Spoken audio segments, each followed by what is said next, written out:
starting with the planning of the cast for the wire bending of the buccal canine retractor. First of all, determine the depth of vestibule and the long axis of the canine,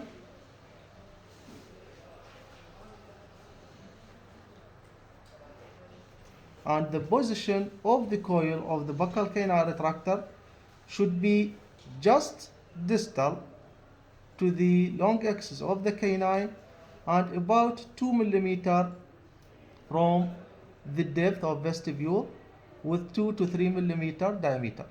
This is the position of the coil. The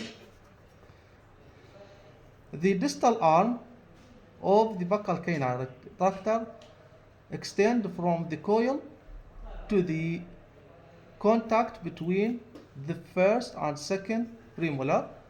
This is the contact between the first and second premolar, and extend in a curved manner from the coil to the contact, and then the distal arm extend or adapted in the contact between the first and second premolar, and from the contact the retentive tag adapted to the pallet, while the active arm extends from the coil in a straight manner to the gingival third between the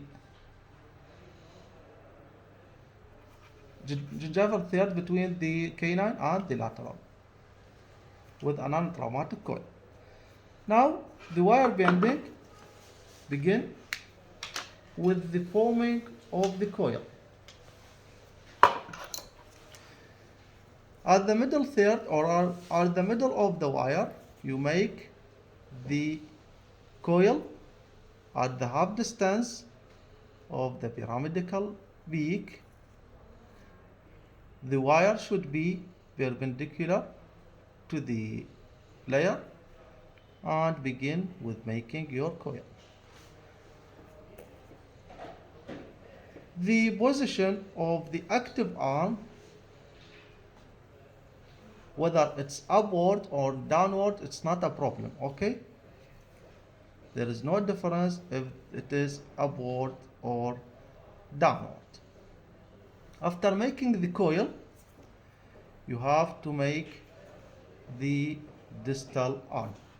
The distal arm should be curved, that meaning make a soft curvature from the coil to the distal arm between your thumb and finger.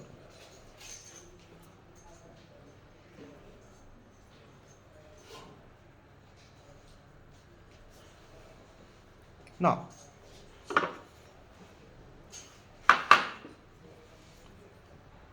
this is the position of the coil, and here the retentive tag should be closed from the coil to be at the contact between the first and second premolar.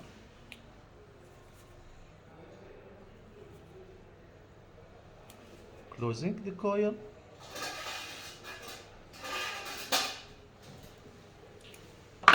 Check the accuracy of the should be closed more.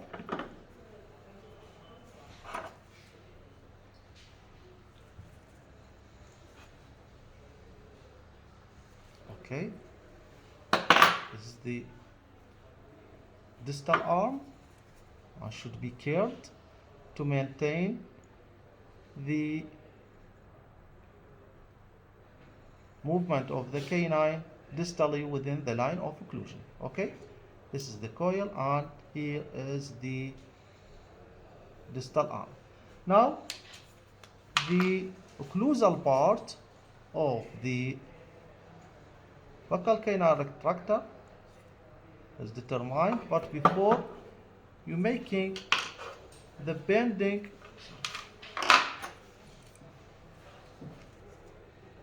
you have to straighten the wire at this point. Okay, and make small perpendicular trial bend. Check the accuracy of the marking. It's accurate. Now complete your vertical bend to be adapted to the contact between the first and second premolar.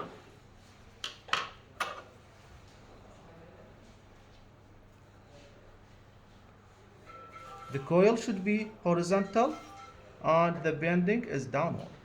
Okay? Coil horizontal, distal arm horizontal, the bend is downward. Continue with the straightening of the wire here. Check. It's fitted and check the position. Check the position of the coil not change. And now your second bend to be adapted to the contact at the distal surface of the premolars,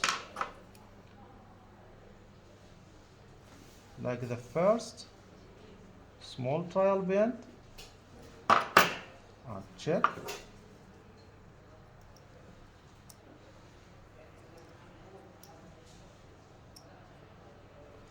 After making the small trial bend, before to continue with the right angle bend, you have to eliminate the interference between the wire and the cast parallel to the mid-palatal suture. Uprightening your wire like this. Now check. Now I can complete my bending.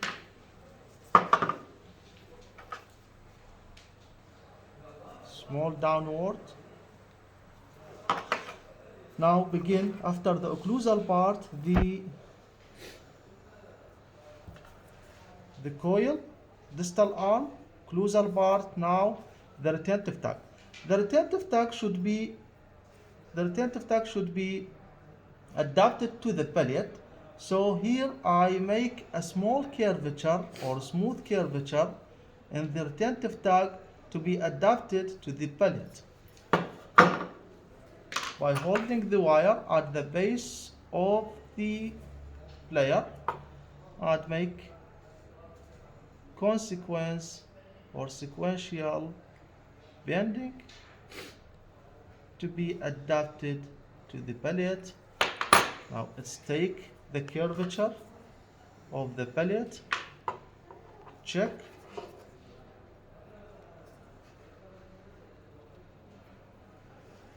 Now I return to the second bend of the occlusal part and bend it toward the pallet to be adapted.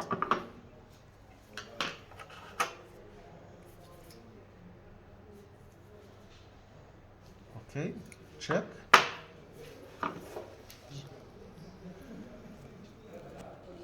Should be distally.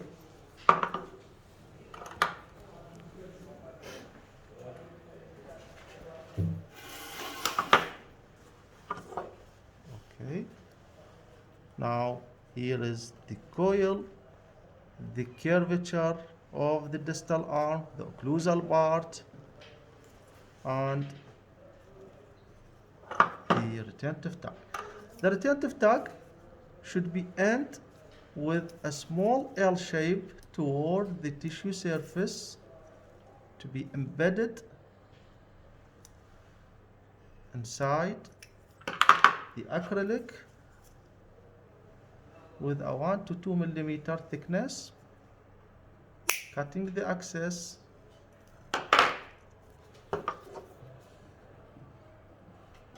Check the adaptation of the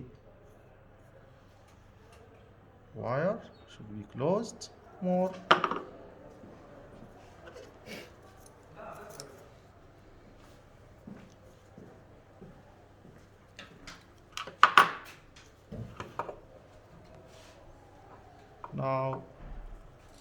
complete the fitting of the retentive tag. Here should be in a curvature, follow the curvature of the palate and with L shape toward the tissue surface.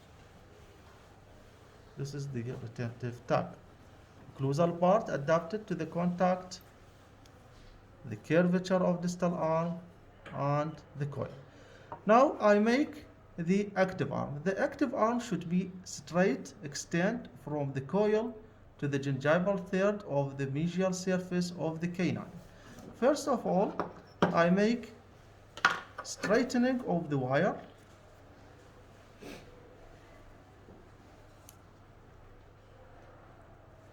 To make the wire here straight or the active arm straight.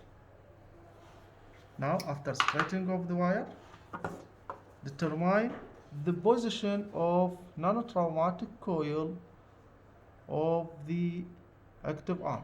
First of all, close the coil to be fitted to the gingival third of the mesial surface of the canine.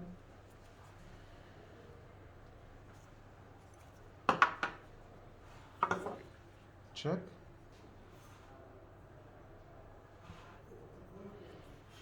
It's at the position of the gingival third of the canine. Now I determine the position of the non-traumatic coil should be with the gingival third at this position. Okay. Now how can I make the non-traumatic coil like a golf stick? First of all, the marking is out, the coil is horizontal, okay, the wire is perpendicular, and make a right angle bend.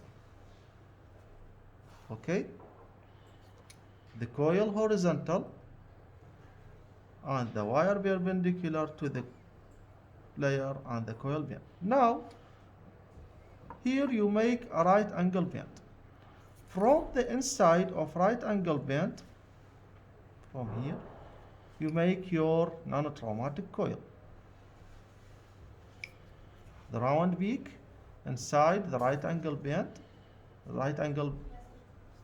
yes, you make the coil. This is your non-traumatic coil. Okay? Now, cutting the access of wire from inside the coil. This is your non-traumatic coil. Squeeze it to be small.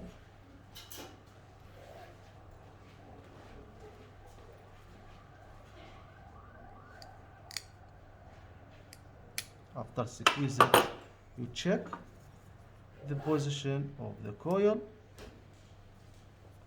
It is inside the gingival third. Okay, here